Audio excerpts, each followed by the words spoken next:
Welcome, curious minds. Today we're taking a deep dive into an initiative poised to, well, radically transform food systems across an entire continent. Get ready for some insightful connections you might not have considered before. We're focusing on the ASANE initiative, that's the African Sciences of Agroecology, Nutrition, and Ethnobotany. It's a really ambitious, transdisciplinary effort aiming to reshape how Africa approaches food, health, and knowledge. Right. And our mission for this deep dive is basically to unpack the initiative's origins, its ambitious goals, that recent pivotal launch meeting in Accra, Ghana, and what all of this means, for the future of sustainable development and knowledge sharing across Africa. Think of it as connecting dots you might not even realize existed, right at the intersection of, say, cutting-edge science and vital traditional wisdom. The grand vision why Africa needs ASANE. Okay, let's unpack this then. What exactly is the ASANE initiative, and importantly, who's bringing this ambitious project to life? Well, ASANE, the African Sciences of Agroecology, Nutrition, and Ethnobotany, it's a groundbreaking initiative. It's convened by the Alliance for Food Sovereignty in Africa, AFS, with crucial support from the Oak Foundation. At its core, it's about radically transforming food systems by strengthening university-level training and research across Africa, bridging fields that were traditionally, siloed. And when you say agroecology, just for folks who might be newer to the term, it's much more than just, say, organic farming, isn't it? Oh, absolutely. Exactly. Agroecology is a holistic approach. It integrates ecological principles with social justice. It's really about creating sustainable food systems that respect local cultures and environments, ensuring food security while conserving biodiversity and promoting equitable access. This initiative sees it as absolutely key to building resilient food systems for the continent. Okay, so why ASANE and why now? What's the specific problem it's trying to solve? Well, the thing is, current efforts in these crucial fields, while definitely growing, have often been pretty isolated, fragmented across different institutions, different regions. ASANE aims to overcome this through a unified continental platform. It's addressing an urgent call for a new generation of African experts. Experts trained to holistically tackle the complex, intertwined challenges of food quality, biodiversity conservation, and human health. And a big part of that is integrating what we call biocultural diversity, that rich tapestry of local ecological knowledge and cultural practices tied to food and land into university curricula and community outreach. That sounds deeply rooted in an African-led vision. But how does ASANE specifically fit into AFSA's broader mission? What makes this truly African-led? Well, AFSA isn't just a convener. They're the primary lead coordinating entity. They're leveraging their extensive network across the continent. ASANE directly aligns with one of ESSA's core pillars, knowledge generation. It's designed to enhance research capacity and make sure knowledge actually informs policy and practice. So this initiative is really a strategic vehicle for AFSA's vision of an Africa that develops just and equitable ways of life in harmony with nature, where traditional knowledge systems are enhanced and African peoples control their territories, their food systems, their decision-making, and their growing engagement with academic institutions, like that meeting with 8 Ugandan universities last April that really paved the way for ASANE to scale these efforts continentally. Yeah, it's inspiring to see that commitment to African solutions. How does this vision align with the bigger pictures, both continental and global? Good question. Continentally, ASANE strongly supports the African Union's Agenda 2063. Things like educated citizens, healthy populations, sustainable agriculture, biodiversity conservation. It directly contributes to a prosperous, food-secure Africa. And globally, it advances several UN Sustainable Development Goals, especially SDG 2 for zero hunger, SDG 4 for quality education, and SDG 15 for life on land. And here's a fascinating connection, I think. ASANE resonates with global research initiatives like the Periodic Table of Food Initiative. Oh, right, the one mapping food quality. Exactly, mapping the quality of the world edible biodiversity. So ASANE's focus on food composition and diversity in African crops directly complements this global effort. It just shows how investments here yield these sort of multifaceted benefits. The inaugural gathering launching a continental movement. So the vision was clear, but how do you actually start something this ambitious across an entire continent? The answer came to life at a pivotal 2-day gathering in Accra, Ghana. This seems like where the rubber truly hit the road. This big launch meeting took place August 2nd to 3rd, 2025 at the GIMPA Executive Conference Center. And it was strategically timed, wasn't it? Right before another major academic event, the AETF conference, which also drew academics to Accra. Can you tell us about who was actually there? How diverse was the representation? Absolutely. It was an incredibly diverse and strategic group. We had 23 participants in total, 15 attending in person in Accra, 8 joining online. These were all invited African academics and program leaders representing institutions across 12 countries, West, East, North, Southern Africa, all represented, plus key international partners from Europe and the Caribbean. And the mix of Anglophone and Francophone institutions was especially crucial. Really enriched the discussions and laid the groundwork for a truly bilingual network. We're talking about universities like Sokoine University of Agriculture in Tanzania, Addis Ababa University in Ethiopia, University of Ghana, University of Abomey-Calavi in Benin. Alongside partners like the Royal Botanic Gardens, Kew, everyone was selected for their active roles in postgraduate training or applied research in these vital fields. Okay, so a real powerhouse group. What were the specific objectives of this meeting? What were they hoping to achieve in just 2 days? The 2 core goals were pretty concrete. First, shape a collaborative framework for joint curriculum development and accreditation of programs. That's huge. And second, explore funding opportunities and research partnerships, all aligned with advancing food composition, ecosystem health, and community nutrition. Ultimately, the aim was to create a working group structure to really kickstart continental training programs that integrate these 3 sciences. So the objectives were clear, but how did that play out on the ground? Can you give us a sense of the energy, maybe highlight a moment or an idea from those days that really encapsulated the spirit? Oh, you could absolutely feel the passion in the room. On day 1, for instance, a crucial point that really resonated was the urgency of intergenerational knowledge transfer, especially in ethnobotany.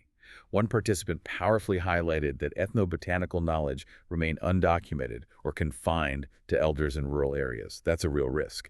And this led to a truly creative suggestion: establishing community herbariums as living classrooms. Wow, living classrooms. I love that. Isn't it great? A fantastic example of African pedagogical innovation, moving beyond just replicating Western models. Participants also stressed that any outcomes needed to be, credible to external funders, but actionable by universities, ensuring real-world impact. That's a powerful idea, preserving knowledge while transmitting it in new ways. What else came up on day 1, maybe on the practical side? Well, a strong call for language diversity was paramount. Really important. This meant planning for bilingual data entry, for proposed continental course databases, language support for future summer schools, especially for technical terms in ethnobotany. It was a very deliberate effort to make sure Francophone African institutions were fully integrated from the start. We also discussed things like field kits and community-based learning hubs for practical indigenous knowledge-rooted learning and incubation centers for entrepreneurial learning around indigenous food enterprises. Okay. And then day 2. How did the discussions shift? How did they translate those big ideas into actionable steps? Day 2 shifted towards envisioning specific activities and collaborations. More concrete stuff. Key outputs included developing a baseline map of existing programs, creating a shared online knowledge exchange platform, and establishing formal memoranda of understanding, MOUs. A critical idea that came up was an interactive continental database of existing courses, field sites, and lecturers. To avoid reinventing the wheel, basically. Exactly. Reduce duplication and promote academic mobility across Africa. We also acknowledged the divergence in institutional readiness across the continent. Some places are further along than others. So to address this, a tiered model of engagement was proposed with onboarding tracks for newer programs and a strong emphasis on South faculty mentorship and program twinning, ensuring capacity flows horizontally across African institutions, and crucially, avoiding that over-reliance on global North validation. Right, that theme again. It's a very deliberate effort to ensure African solutions are driven by African expertise. What kind of concrete activities emerged? Precisely. Brainstormed activities included things like a continental audit of programs, joint summer schools focused on biocultural systems, piloting modular curricula. They also tackled structural barriers within universities, like faculty silos, proposing things like co-teaching models. Discussions covered strategies for faculty and student mobility reciprocal exchanges, co-supervised theses, and navigating program accreditation by engaging ministries early. And critically, they plan for multi-stakeholder networks, these communities of practice, bringing together universities, CSOs, private sector, farmer groups. The goal is also practical stuff like developing short training for extension workers and making sure faculty engage in policy platforms. Forging ahead outcomes, governance, and sustainability. So from this really productive meeting, a clear consensus emerged on 5 interconnected short-term outcomes. These are basically the guideposts for ASANE's next phase. First, strengthening transdisciplinary curricula across partner institutions. Second, initiating faculty and student mobility models for peer mentorship and exchange. Third, achieving national and regional accreditation for postgraduate programs. That's a big one. Fourth, forming robust multi-stakeholder networks. And finally, formalizing and deepening linkages with extension services and policy platforms, making sure the knowledge gets out there. Okay, those are the outcomes. And to turn them into reality, what concrete outputs were defined, things they can actually track? Yeah, they laid out a clear roadmap of tangible deliverables, things like drafted and piloted curricula and learning modules, signed MOUs for academic exchange, prepared and submitted accreditation dossiers, designed stakeholder engagement frameworks, and produced policy briefs. These are intended as concrete indicators of progress, things you can actually measure and evaluate. Beyond those outputs, what enabling structures were seen as crucial for making it all happen? Well, a powerful and recurring recommendation, really a theme, was embedding ASANE within a peer mentorship model to promote horizontal learning across African institutions. This was seen as a vital corrective, as they put it, to over-reliance on global North validation, really empowering African experts to guide and support each other. Makes sense. So how will this ambitious initiative actually be managed day to day or year to year? What's the organizational structure? Participants proposed establishing 5 thematic working groups, each aligned with a core focus area like agroecology, nutrition, or ethnobotany. Then there's a cross-cutting resource group. This group provides technical, operational, strategic support, maintaining faculty rosters, developing shared digital platforms, that kind of thing. And for overall governance, 2 key bodies: a steering committee for strategic oversight and a curriculum committee to harmonize content and ensure academic quality across different programs. Okay. Let's talk about the big picture again, the long-term impact. Yeah, ASANE has this clear vision, but also a really audacious goal, right? indeed. The overarching vision is clear. African universities producing professionals equipped to transform food systems using transdisciplinary approaches rooted in biocultural diversity. And the audacious impact goal, you ready for this? To produce 1,000 agroecologists, ethnobotanists, and nutritional scientists by 2035. Wow. 1,000. Yeah. And a more immediate goal, sort of a milestone. By the end of 2028, they aim to see 25 postgraduate programs in these fields across 12 African countries, strengthened through this interdisciplinary curriculum building, networking, and regional accreditation. That's still incredibly impactful, but of course an initiative of this scale needs significant resources. What are the potential funding avenues they're looking at? Good point.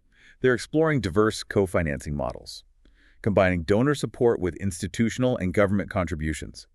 Initial funding came from the Oak Foundation, which was crucial to get things started.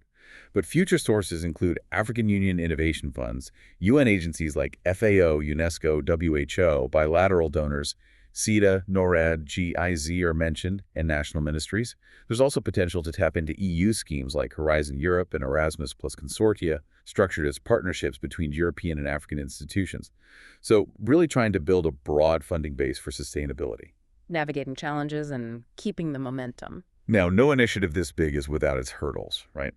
And the participants were quite candid in assessing potential risks. One of the most prominent challenges identified was the lengthy and complex nature of curriculum accreditation processes across different countries. Yeah, bureaucracy, always a factor. Exactly. It can be really time-consuming and bureaucratic, especially for these interdisciplinary programs or ones proposing, decolonial approaches the ministries might just not be familiar with yet.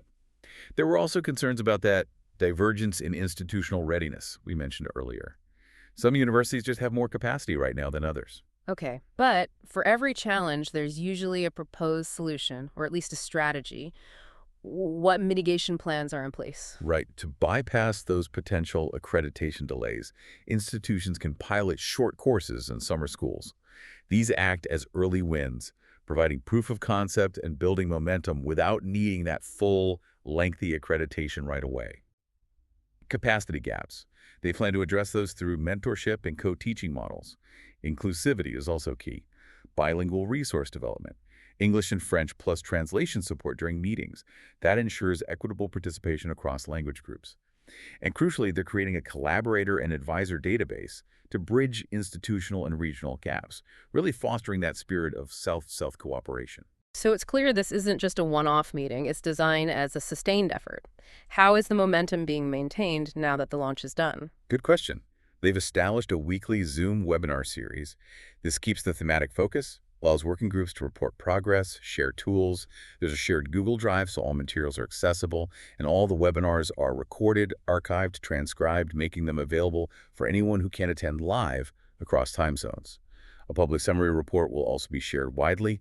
That serves as both a record and an advocacy tool. Okay, so what are the very next concrete steps ASANE is taking, like right now or in the coming months? In the immediate term, basically August, September 2025, the final report from the Accra meeting gets circulated, and memberships for the steering committee and those thematic working groups get confirmed, nailing down the structure.